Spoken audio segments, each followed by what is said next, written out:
নাহমাদুহু ওয়া নুসাল্লি আলা রাসূলিহিল কারীম আম্মা বাদ। বর্তমান 2-1 সপ্তাহ যাবৎ একটা ঘটনা খুব ব্যাপকভাবে আলোচনা চলছে, কুকুর প্রীতি। অনেকে কুকুরকে ভালোবাসতেই পারে। ইসলামে একসময় কুকুরকে হত্যা করার আদেশ করা হয়েছিল যখন মানুষের মাঝে কুকুর প্রেম খুবই বেড়ে গিয়েছিল। নবী করিম সাল্লাল্লাহু আলাইহি ওয়াসাল্লাম কুকুরকে হত্যা করতে বলেছেন, যেখানে পাও সেখানেই হত্যা করো। পরবর্তীতে এই বিধানটা রহিত হয়ে গিয়েছে। তো এই ক্ষেত্রে অবশ্যই লক্ষণীয় বিষয়, কুকুর যখন প্রয়োজন তখন আপনি কুকুর পালন করেন। কারো বাগান পাহারা দেওয়ার দরকার তখন আপনি রাখতে পারেন, শিকারের জন্য রাখতে পারেন, বাড়ি পাহারার জন্য রাখতে পারেন, কিন্তু আপনার ঘরের মধ্যে থাকবে, আপনার সাথে থাকবে, আপনার শখের জিনিস হবে, এটা অবশ্যই নিষিদ্ধ। দ্বিতীয় আরেকটা বিষয় হলো যে কুকুর কখনো মানুষের উপরে না। আমরা ঘটনা দেখলাম যে কুকুর হত্যার কারণে মানুষকে জেলে নেওয়া হয়েছে, তাকে অবশ্যই অনুসন্ধান করে কুকুর হত্যাকারীকে বের করা হয়েছে। কিন্তু আমাদের সমাজে অনেক মেয়েদেরকে হত্যা করা হচ্ছে, অনেক নারীদেরকে হত্যা করা হচ্ছে, অনেক ছেলেদেরকে হত্যা করা হচ্ছে। কিন্তু অনেক ঘটনাতেই আমরা দেখছি যে এক্ষেত্রে যথাযথ গুরুত্ব দেওয়া হচ্ছে না এবং তাদেরকে খোঁজ করে বের করা হচ্ছে না এবং তাদের শাস্তি নিশ্চিত করা হচ্ছে না। তাহলে কি বিষয়টা এমনই হয়ে গেল যে আমাদের কাছে কুকুরের দাম মানুষের চেয়ে বেশি? আমাদের সমাজে দেখি বিভিন্ন স্থানে শীতের সময় মানুষেরা শীতে কাতর, ব্যাপক শীতে কাঁপতেছে, তো তাদের আমরা পোশাকের ব্যবস্থা অনেক সময় করি না, অনেক সময় এগুলো লক্ষ্যই রাখি না। ইসলামী খেলাফত ব্যবস্থা থাকলে তো খেলাফতের পক্ষ থেকে, বাইতুল মালের পক্ষ থেকে এগুলোর ব্যবস্থা করা হতো।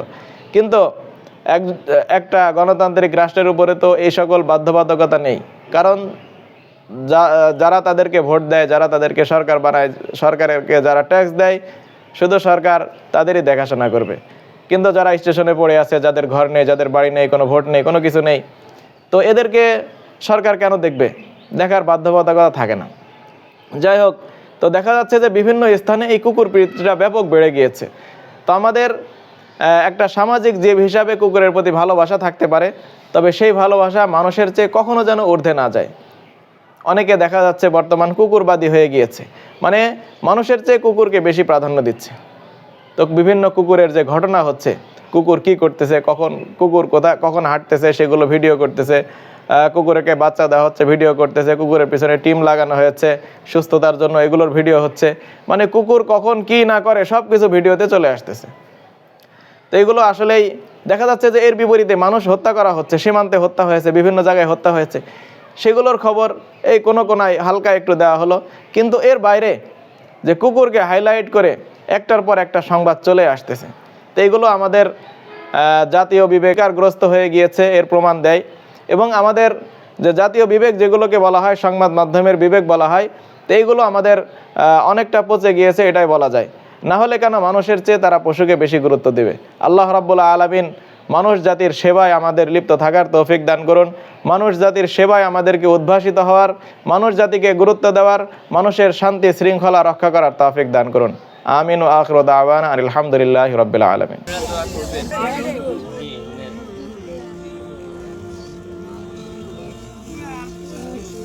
আমরা গরিব মানুষ, আমার একটা দেওয়া যায় না হুজুর?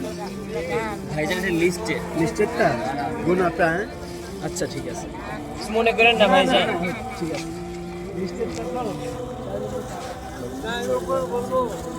জি চাষি ধরেন, যে সিন্ডিকেটগুলো হয় এগুলো মানুষ কাউকে দিলে তারা কি করে বিক্রি করে দেয় ভাই,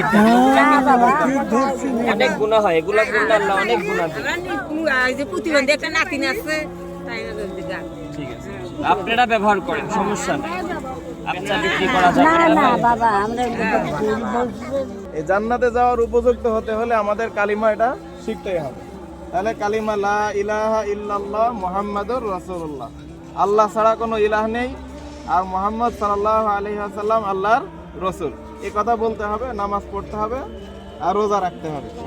আল্লাহ তাআলা যেন এই কাজগুলো আমাদের সবার করার তৌফিক দান করেন। তাহলে নিজে এখন তো ছোট্ট পরিসরে করতেছি, আপনাদের যদি দোয়া থাকে ইনশাআল্লাহ আমরা সামনে বড় পরিসরে করবো ইনশাআল্লাহ।